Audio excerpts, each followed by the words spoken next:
So this is what I have for a little fuel trip.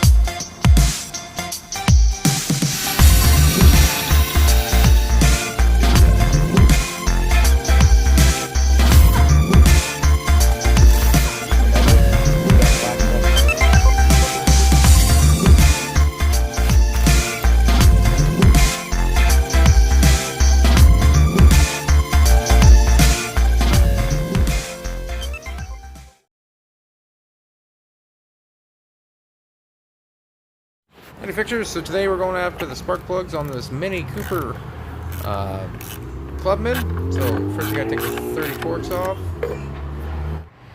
So in order to get it off, you want to take these Torx 30s off, 30mm Torx.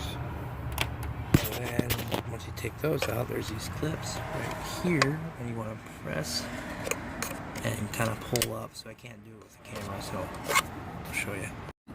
So you just kind of want to keep constant pressure on this part here, push in, and just kind of pull up on your cover and work your way this way, and it should pull out.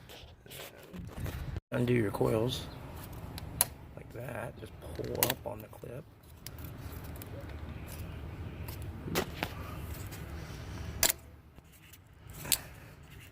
Pull out.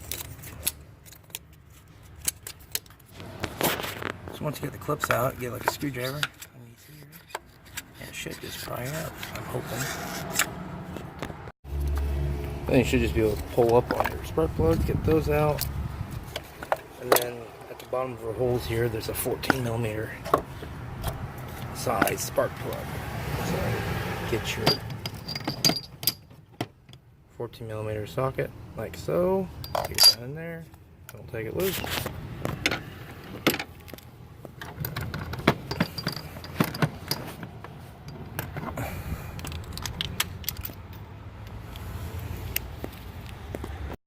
So, in order to get the spark plug out, you have to use a 12-point socket.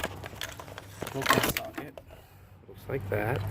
It has the 14mm, and it's because the spark plug is a 12-point. So, you need an extension and all that stuff to get it down there and get the spark plug out. And you just want to know what your spark plug gap is for your new spark plugs and put new ones in and go back in the opposite order. So, thanks for watching. Hopefully my video helps you. If you have any questions, just comment below. And like always, if you like what I'm doing, just give me a like and a subscribe. And I'm always putting out new videos. And hopefully I was able to help you and be your own mechanic. Thanks.